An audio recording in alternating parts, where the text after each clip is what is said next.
Hey, what's up everybody? Welcome back to the channel. In today's video, I'm going to tell you what it's been like for me riding on 32 millimeter tires. I've done a couple videos just recently about my thoughts on what's going on with the push for larger volume tires, whether or not we should use a road bike for gravel or a gravel bike for road.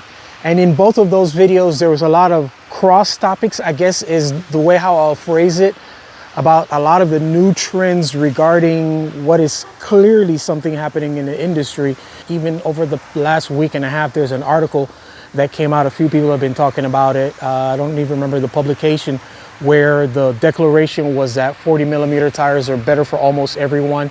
And then there have been some people refuting it, going in and doing a deeper dive in terms of talking about purpose. But I wanted to share with you guys my experience in riding 32 millimeter tires on the Basso Diamante, which is a performance road bike with performance componentry.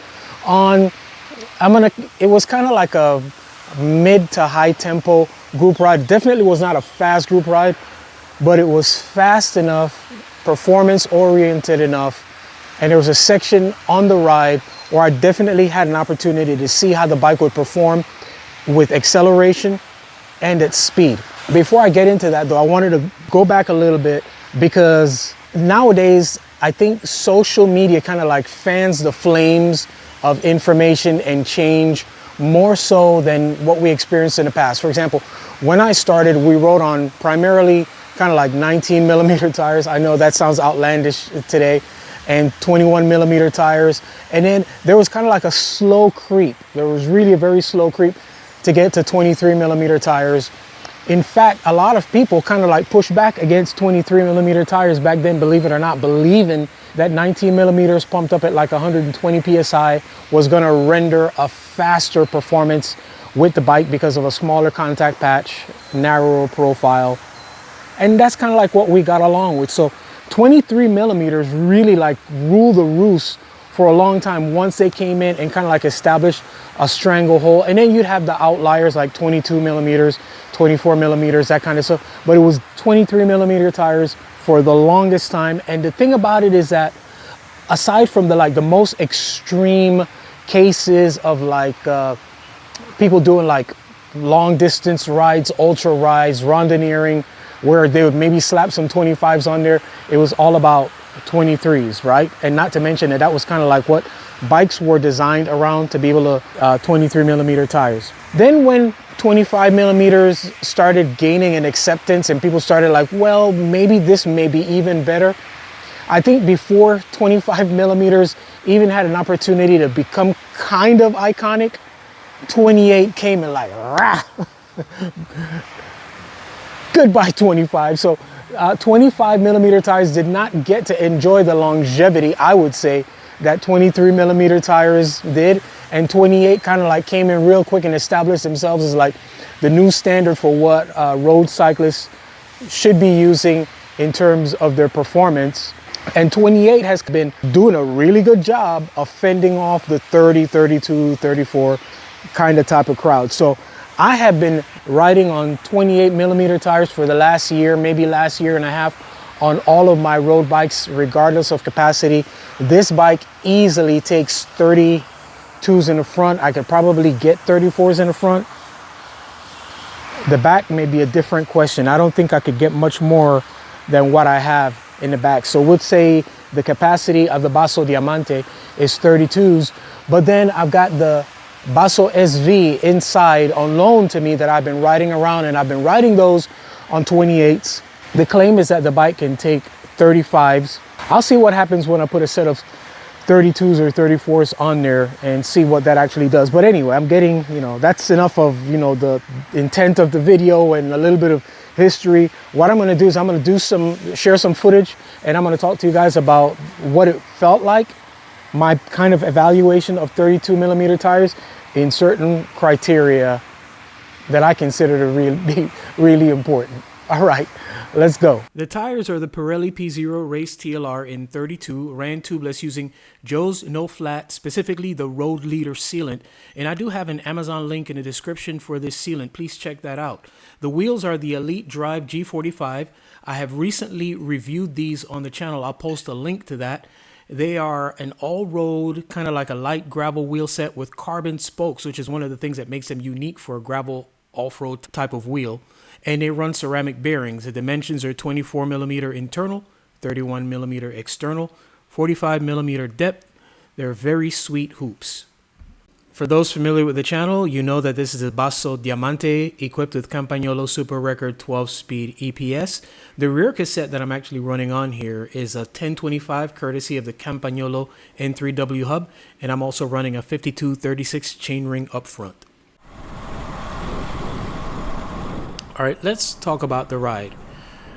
Watch this. Did you see Jesus kind of leave me hanging there for a minute? I'm just kidding. Jesus just came off of taking a monster pull on the front, and I'm sure that was taxing. So this is OMG Sunday tempo ride. We did 30 miles at a double pace line.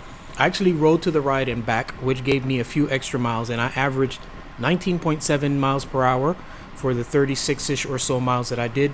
So let's call that a moderate pace. All right, conclusions for the road. Let's start with comfort. I cannot say I felt any additional plushness or softness from these tires. They felt about the same as the normal Diamante setup, which are a set of Super Team S All Carbon Evo in 50 millimeters. All set up tubeless, but with 28 millimeter tires, and the Super Team has some really thick spokes, abnormally thick spokes. I should say carbon spokes as well. I would have expected the 32 setups to be more plush, more comfy, but I didn't get that. I ran these 32s at 50 psi, and I normally run the 28s at 70 psi. Comfort, let's call that inconclusive. Speed and acceleration, well, we had a few areas where the pace picked up to about 30 miles an hour. Plus, dealing with the typical surges in this type of ride made it a bit challenging, and the wind certainly didn't help. In fact, the wind became an issue, so we kept having all these weird gaps along the way. Now, the wheels accelerated well. I didn't feel any extra heft for rotating mass or anything like that. And when I got them up to speed, I do feel like they flowed better, slightly better, maybe not even worth mentioning, than the 28s that I typically ride. But I definitely need more rides with this setup to know for sure. So acceleration was fine, and it holds the speed. In fact, I would say hold its speed potentially better than what I've currently been riding. And finally, cornering. I did rail a couple of turns just to kind of see. Again, I couldn't discern a significant difference between the 32s and the 28s. They kind of felt the same. One reminder from my past is that when I went from 19s up to like 23s, well, first 21s and 23s, I couldn't see much difference either. Sure, there were some very subtle things of note in the areas of absorption, but it wasn't a huge difference. So what I'll be doing is I'll be popping this wheel set on the Cinelli Nemo Gravel TIG and reporting back on some light gravel performance. That ought to be fun. Imagine gravel wheels with carbon spokes. I can't wait. All right, guys, I think that's where we are going to leave this one. Stay tuned for 2 upcoming videos regarding the Basso bikes that I have been riding, where I'm going to actually share my impressions on the differences between the Basso Diamante and the Basso SV. I've gotten a lot of questions about what it's like to ride the 2 different bikes.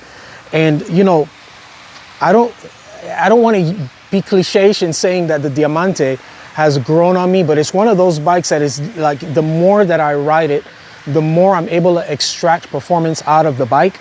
And the Diamante is an impressive bike. I know I've like given the SV a lot of kudos. This is an amazing bike. It really, truly is. And I'm also going to do a group set comparison between the Campagnolo Super Record 12-speed EPS, not wireless, versus the Dura Ace 12-speed that I've been riding around on the SV. I'm going to share my thoughts on performance, ergonomics, that kind of stuff between those two. All right.